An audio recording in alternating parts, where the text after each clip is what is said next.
Mexicana, señor Rodrigo Pacheco, Pachecation. Buenas tardes. Buenas tardes, mi querido Paco, con mucho gusto de saludarte. Y sabes que está con nosotros, como cada miércoles, ya es jueves más bien, Eduardo Leiva, justo para hablar pues de lo que ayer observamos. Por un lado, el informe trimestral de inflación. El Banco de México ve una caída económica de 8.9%. Si quieres al rato te cuento lo que conversé con Alejandro Díaz de León, el gobernador del Banco de México, y luego las minutas, y ahí se ve que el voto disidente fue de Jonathan Heath y no de Gerardo Esquivel como yo anticipaba. Pero bueno, el hecho es que, Lalo, qué gusto saludarte. Hola Rodrigo, ¿cómo estás, querido? ¿Cómo estás, Paco Sea? Un abrazo. ¿Cómo estás? Estimado Lalo, ¿cómo se ve la situación y sobre todo cómo ir definiendo estrategias de inversión, entendiendo que por un lado cayó la inflación en la primera quincena de noviembre, pero ayer explicaba y conversaba yo con el gobernador del Banco de México y me decía que bueno, en parte se explica por los descuentos del Buen Fin, y lo que está el Banco de México observando es si estos descuentos van a continuar el resto del año y sobre todo si evidentemente se explican por una debilidad en la demanda. Sí, Rodrigo, estoy de acuerdo en la debilidad en la demanda. Si analizamos un poco más a detalle el tema de los datos dados por Banjico y también por el INEGI, vemos por sector, el sector primario aportó en este tercer trimestre un 8% del Producto Interno Bruto. Primario es agricultura principalmente. El secundario, 21.7% de este incremento es el sector de manufactura, también primordialmente. Y el sector terciario, que son servicios, solo el 8.8%. Rodrigo, hay una debilidad importante en el consumo en México. Evidentemente ayudó el Buen Fin, vamos a ver, todavía no tenemos las cifras, pero tenemos un dato preocupante en México de consumo. También quiero platicarte, Rodrigo, estimado Paco Sea, respecto del dato del Producto Interno Bruto, que ya se confirmó a valores corrientes, a pesos corrientes, y tenemos pues un decremento, perdón, de el porcentaje de deuda como proporción del Producto Interno Bruto. El segundo trimestre de este año estábamos al 62% del PIB, la deuda de nuestro país, y ahora estamos al 53%, explicados por este crecimiento del PIB en el tercer trimestre, Rodrigo y Paco. Sí, algo interesante también es ver las zonas de resistencia del PIB, porque revisando los datos, por ejemplo, ya en el acumulado de los primeros 9 meses del año, se ve, por ejemplo, que la agricultura, las actividades primarias tuvieron un avance de 0.8%, un buen desempeño robusto en el tercer trimestre, y la otra que pues sí, de llamar la atención, son las actividades legislativas, gubernamentales y de impartición de justicia, con un avance de 3.3%, de hecho más sólido todavía que las actividades primarias. Claro, ahora que mencionabas el PIB nominal, pues representan 4.1%, que es incluso más que las actividades primarias, y otras áreas, pues por ejemplo, lo que tiene que ver con temas de alojamiento, preparación de alimentos y bebidas, que es básicamente centrado en turismo, y servicios culturales y deportivos, que tienen una caída de 53%, los servicios deportivos y culturales, y lo que tiene que ver con preparación de alimentos y bebidas, un desplome de 44%.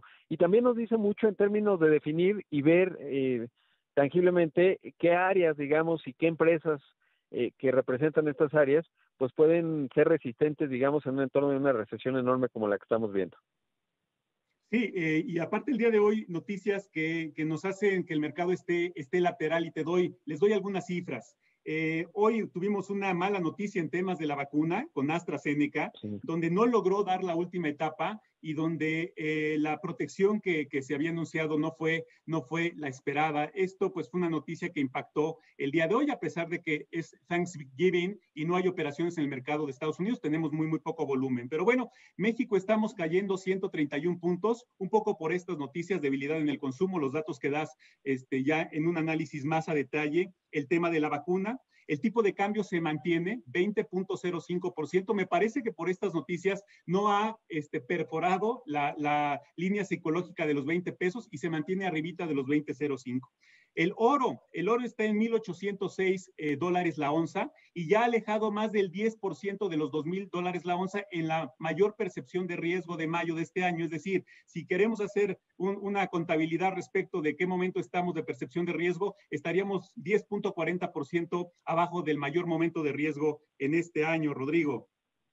Pues datos interesantes, y ya ni te mencionamos la Bitcoin, que extrañamente ha estado subiendo bastante también, que siempre es muy volátil, hay que tener mucho tiempo y sobre todo pues ponerla muy poquito, casi nada, nada más para estar ahí.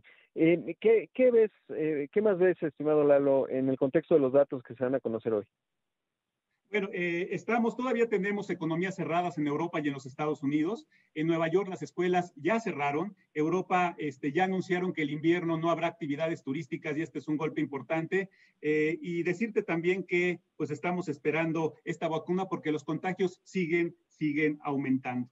Con esto, Rodrigo, Paco, pues tenemos el portafolio de esta semana y seguimos pensando que el 2005, 2003, incluso niveles de 19.95 son grandes entradas de mediano y largo plazo. Y con esto les diría que para nuestro comité de inversión de fondos tenemos ahorita un 40% de liquidez, estamos muy prudentes con este porcentaje importante para toma de decisiones de corto plazo, un 20% en tasas de mediano plazo de Banco de México, en México. ¿Por qué? Pues porque la tasa se mantuvo en 4.25, ya no bajó, ya lo hemos comentado en oportunidades anteriores, y también decirles que, bueno, fue Jonathan Heath ahora el voto disidente, parece que se están intercalando los votos disidentes en esta junta de gobierno.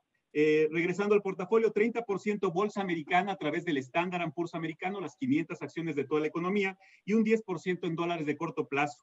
Este portafolio muy prudente, muy líquido, ha dado un 6.37% de noviembre a noviembre, Rodrigo, Paco, mucho más allá que la tasa neta del Banxico de corto plazo del 2.80%.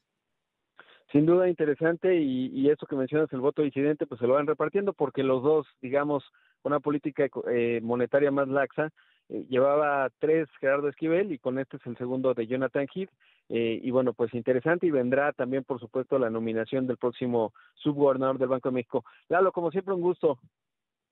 Gracias, muchas gracias, Rodrigo. Estamos en multiva.com.mx y también agradecerles a todos porque salieron datos de la MIB de crecimiento de la industria de fondos en México y Banco Multiva a través de su operadora es la empresa número 1 de crecimiento en porcentaje en fondos en este 2020. Y abrazo, estimado Paco Sea, qué gusto, y estimado Rodrigo.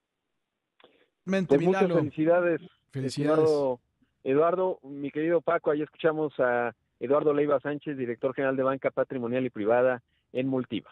Así es, Milalo, gracias y por supuesto a usted también, señor Rodrigo Pacheco.